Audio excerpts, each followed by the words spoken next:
Okay, and hello and welcome to another in the series of Cafe Insights. I'm Andrew Vine, CEO of the Insight Bureau, and today I'm in conversation with Dominic Ziegler from The Economist. How are you? I'm well, Andrew. Great to be here. So Dominic writes the Banyan column for The Economist, which covers Asia's strategic issues, but is a real veteran, well, one of the very few of a dying breed, I suppose, of foreign correspondents that are actually based overseas. Well, yes, veteran makes me sound grizzled and old, and possibly that's what I am now. But I'm incredibly fortunate because lots of other publications have seen their foreign bureau networks being cut right back. At The Economist, we've done the reverse. We've invested in those because we believe that reporting from the ground around the world is crucial, and no more so than in Asia, the most vibrant part of the world. Indeed. And of course, typical Economist style, they've moved you around from place to place. I think you were finance editor at one stage, Asia editor, you were in Japan, and of course the Banyan column is your baby. You set this up. Yeah, about a decade ago, several of us inside The Economist made the case for launching a column on Asia. Now that had some challenges because all the other columns in the newspaper write about a defined political entity or a political project. There's a column for the US, for Britain, for the European Union. Of course, there is no project in Asia, but two things. One, it's got fast and vibrant growth, and two, the geopolitics really matter here. So that's justified the column. Yeah. And so what are typically the issues that you follow as you're coming up with the agenda each week for the column? Well, the column covers nearly half the world's population. And geographically, I go from Afghanistan in the northwest, New Zealand in the southeast, the Maldives in the southwest, to the top of Japan, and including two powers, India and China, two most populous countries in the world. So it's a challenge. And there's never a shortage of things to write about. Yeah. But the real challenge is to think conceptually about how we look at the region. And the rise of China, the rise of India, that provides two poles. Another big theme is how China's rise comes up against an order that's been led by America in East Asia since the Second World War. And a lot of what we see in terms of the geopolitics is this kind of rivalry between China and the US.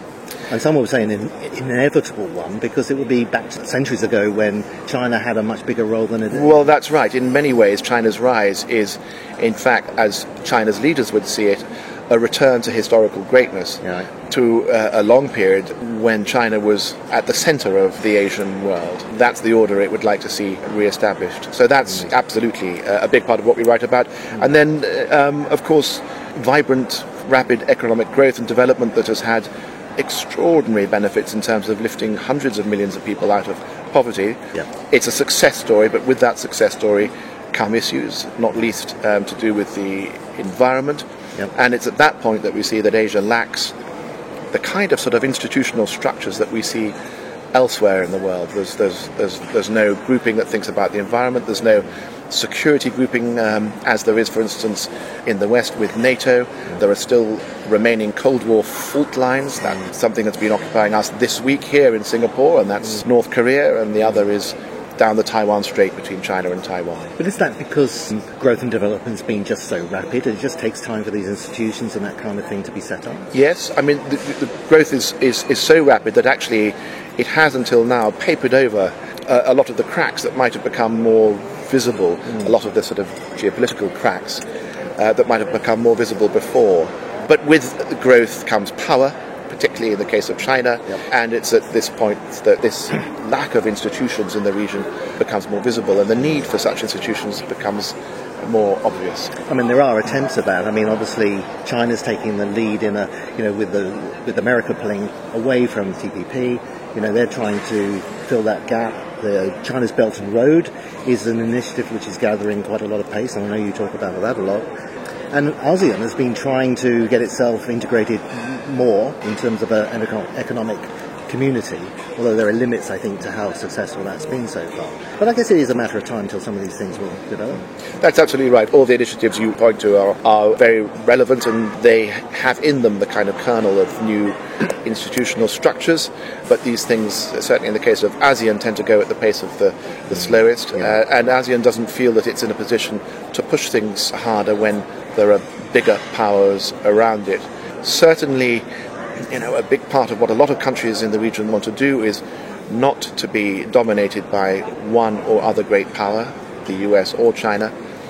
They certainly don't want to be part of a Chinese-led order, and so something of a balancing act many countries in the region are playing. And Singapore hosting the summit this week, just passed, between Donald Trump and Kim Jong-un, is a sort of example of how countries in the region want to find that point of balance, that don't want to be trampled by the giant elephants, as the Singaporean Prime Minister pointed out. Well, I wanted to ask you, because you're here because of this Kim-Trump summit.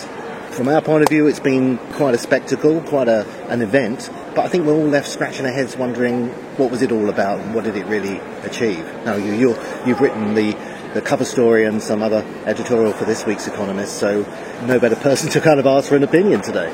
Well, we're sitting down today just a day after the Trump-Kim circus left town, and it was, as you say, an extraordinary spectacle. And watching it for the past few days, I think, has brought home to me how much, in fact, the spectacle was the major point of this summit. It was the purpose.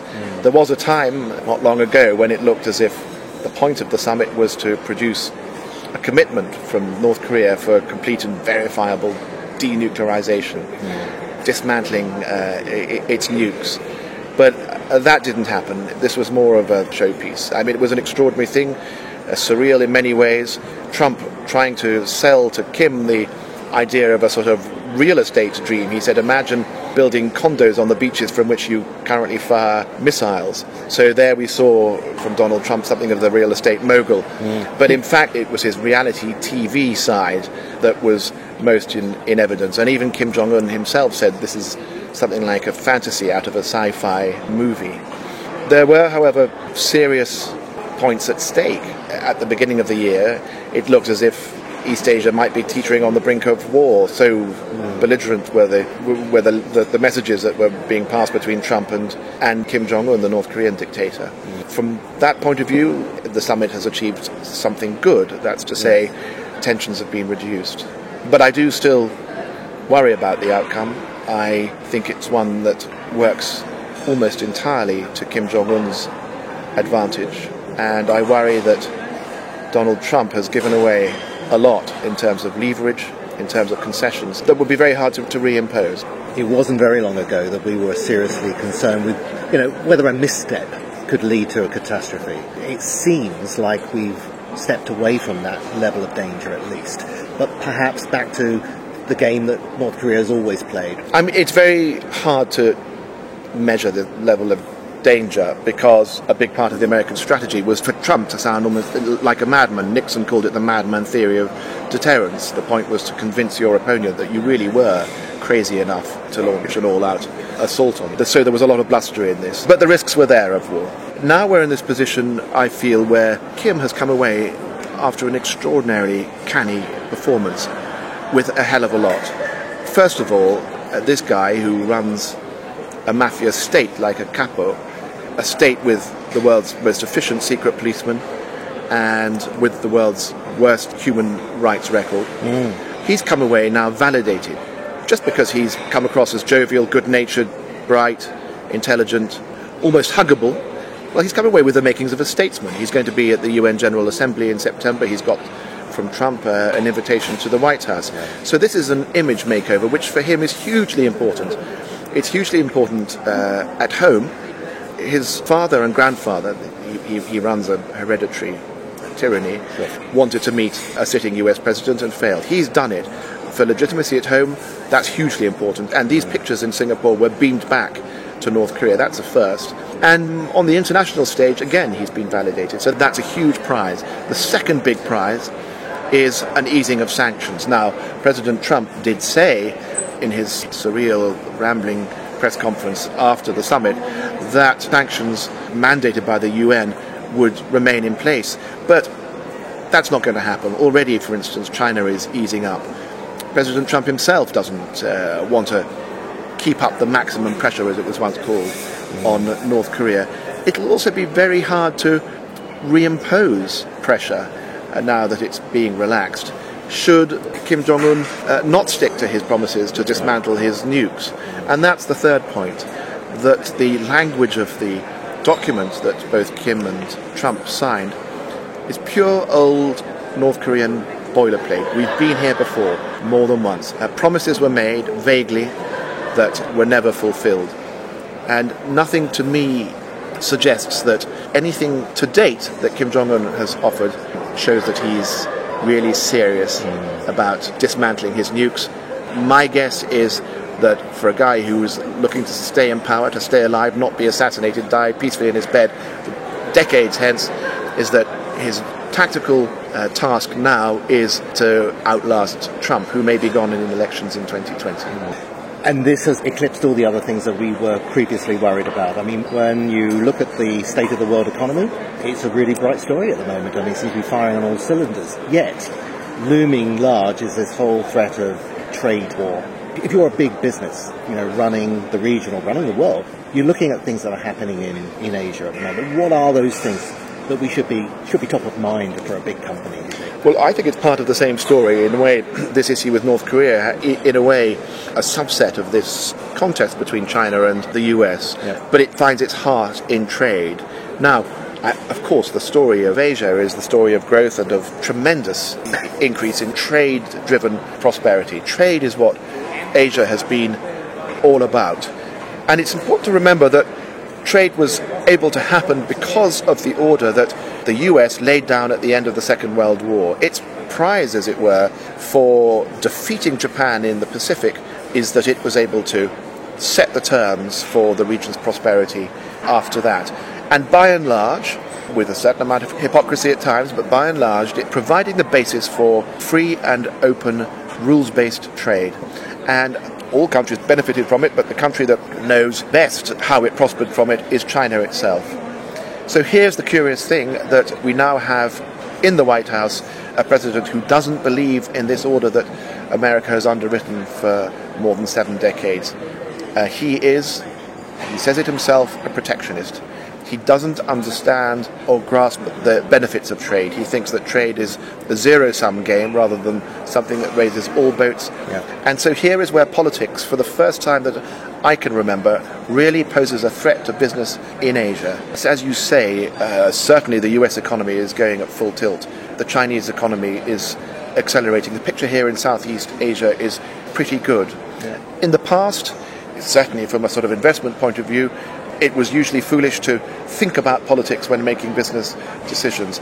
I think that that assumption has now changed profoundly, and I think that there are storm clouds on the horizon in ways that really, I think, challenge the whole basis of what has driven Asian economies to date.